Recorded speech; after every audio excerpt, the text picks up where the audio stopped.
5 days ago, my wife Rachel and I got married in an intimate ceremony that changed everything.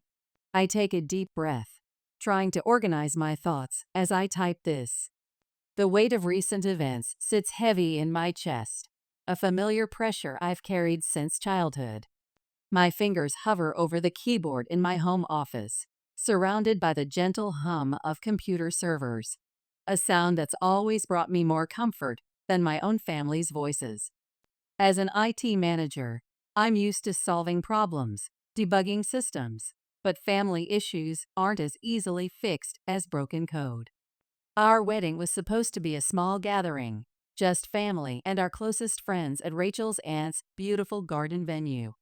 But my parents, well, they made a choice that spoke volumes. They chose to take a luxury vacation to Australia with my brother David and his family instead of attending their younger son's wedding. I can still feel the sting of that decision, sharp and clear as any system error message. We'd given them 8 months' notice, 8 months to mark their calendars, to show that maybe, just maybe, I mattered as much as my Goldman Sachs vice president brother. Looking back, I should have seen it coming. When you grow up in the shadow of a gifted sibling, you learn to expect disappointment. David, my brother who's 8 years older than me, has always been the family's shining star. Harvard MBA, youngest little VP in his division at Goldman Sachs, perfect wife, two perfect kids, the embodiment of success in my parents' eyes. My own path has been different. I glance at the Stanford dropout letter I keep framed on my office wall, my reminder that traditional paths aren't the only routes to success. I taught myself programming, built my career from the ground up, found my way into management at a respected tech firm. But in the Parker family hierarchy, that's barely a footnote compared to David's achievements. The childhood memories flood back, each one stored as clearly as data in a well-organized database. Report cards side by side on the kitchen table, my B-plus grades wilting under comparison to David's perfect A's. His academic medals displayed prominently in the living room, while my coding competition certificates were relegated to a drawer. Every family dinner becoming a celebration of David's latest triumph at Goldman Sachs, while my promotions in tech were met with polite nods and quick subject changes. David wasn't just academically gifted, he was a master at psychological warfare. The constant digs about my little computer job, the smirks when I mentioned my projects, the way he'd explain basic financial concepts to me in front of others, as if I couldn't understand simple math. And our parents? They were like a poorly configured firewall, letting all his attacks through while blocking any of my attempts to defend myself. I stopped typing for a moment, adjusting my dual monitors, one showing our wedding photos, the other this ongoing attempt to make sense of it all. Rachel appears in my office doorway, 2 cups of coffee in hand. Her presence is like a well-timed system backup, providing security when everything else feels unstable. "Want to take a break?" she asks, understanding in her eyes. She's been my constant support, the one person who sees me as more than just David Parker's underachieving brother. I shake my head, taking the coffee. I need to get this out. It's like debugging. Sometimes you have to go through the whole error log to find the root cause. She squeezes my shoulder and leaves me to my thoughts. I turn back to the screen, ready to dive deeper into the dysfunction that led us here. Growing up, I learned early on that in the Parker household, success had a very specific definition. My childhood played out like a predictable program loop. David excels. Parents praise. I try. Parents compare. Repeat.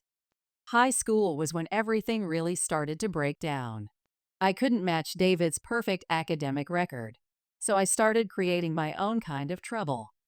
Each detention was like a deliberate exception in the family's perfect code. My Stanford acceptance should have been a triumph. Instead, my father leaned back in his leather office chair and said, Well, at least it's not a complete safety school. Though David did get into Harvard early decision. The pressure mounted like memory leaks in a poorly optimized system. Instead of competing with David's ghost, I started skipping classes, finding solace in the computer lab where social hierarchies didn't matter. When I dropped out after 3 semesters to pursue programming full-time, my mother cried for days. Dad just added it to his mental log of my failures, right next to not applying to Harvard and refusing to consider finance as a career. The breaking point. The system finally crashed after my high school graduation. David, fresh from closing another billion-dollar deal, couldn't resist running his diagnostic on my life choices. "I just don't understand," he announced over dinner, adjusting his Rolex, a bonus gift from his last deal. "Stanford's hardly Harvard, but you could have at least finished. Now you're what? Playing with computers all day?" I still remember my mother's anxious glance, my father's disappointed sigh. The familiar program was running. David critiques, parents enable, I absorb.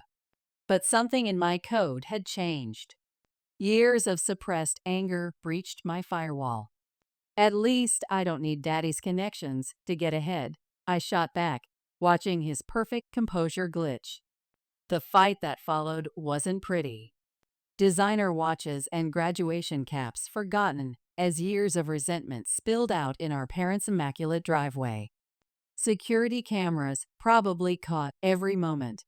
David's perfect punch, my messy retaliation, both of us rolling across the perfectly manicured lawn. Of course, my parents immediately diagnosed me as the problem.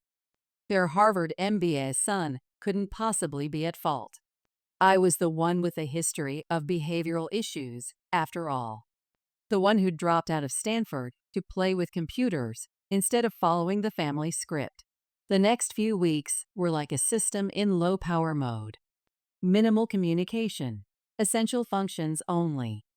Things only began to reboot when I left for my first IT job, the prospect of losing access to both sons, finally forcing my parents to execute some basic maintenance on our relationship. The career path. Career development. Over the next decade, I built my life like a well-architected system. Started as a junior developer, worked my way up through the ranks. Each promotion was a small victory, even if they didn't match David's meteoric rise at Goldman Sachs. While David was making headlines for his multi-billion-dollar deals, I was solving real problems. Building systems that actually helped people, managing teams that created valuable solutions. But to my parents, my $85,000 salary might as well have been minimum wage compared to David's Wall Street bonuses. I met Rachel at a tech conference where I was presenting a new system architecture. She was the graphic designer working on our company's rebranding. And she saw me, really saw me, not as David Parker's little brother, but as my own person. Wedding planning. Rachel and I got engaged 10 months ago. We planned a modest but meaningful ceremony at her aunt's beautiful garden venue.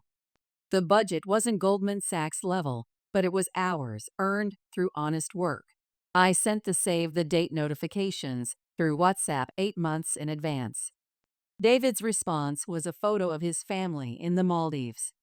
My parents' response was a thumbs up emoji. The real crisis protocol initiated when they visited our apartment 4 weeks before the wedding. They sat uncomfortably on our IKEA couch, looking out of place in their designer clothes. "Michael," my father began, his Goldman Sachs retirement watch catching the light, "we need to discuss something important. David has received an all-expenses-paid vacation to Australia as a bonus for landing the Peterson account. He's invited us to join them." The familiar system warnings started flashing. My mother quickly added, "It overlaps with your wedding weekend. But since your venue belongs to Rachel's aunt, we were hoping you might be flexible. It's such a rare opportunity to spend time with the grandchildren, and with David's schedule at Goldman." I felt Rachel tense beside me. 6 years together had taught her all about the Parker family dynamics.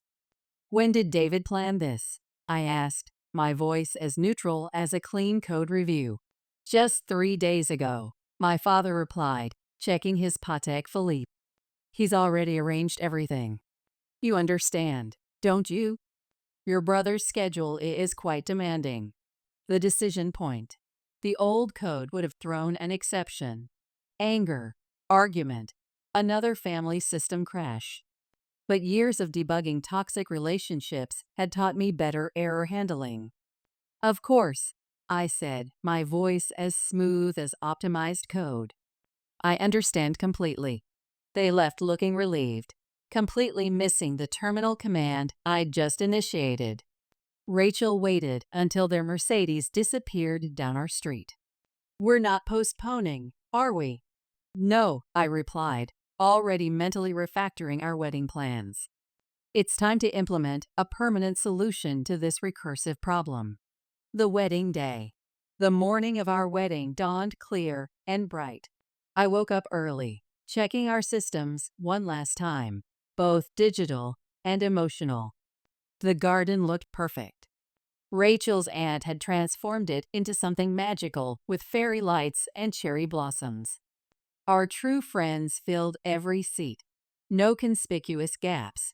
No empty spaces waiting for conditional approval. Rachel was radiant in her vintage dress, her smile genuine and unwavering. Our vows weren't about family obligations or societal expectations. They were pure, clean code, elegant in their simplicity. The social media aftermath.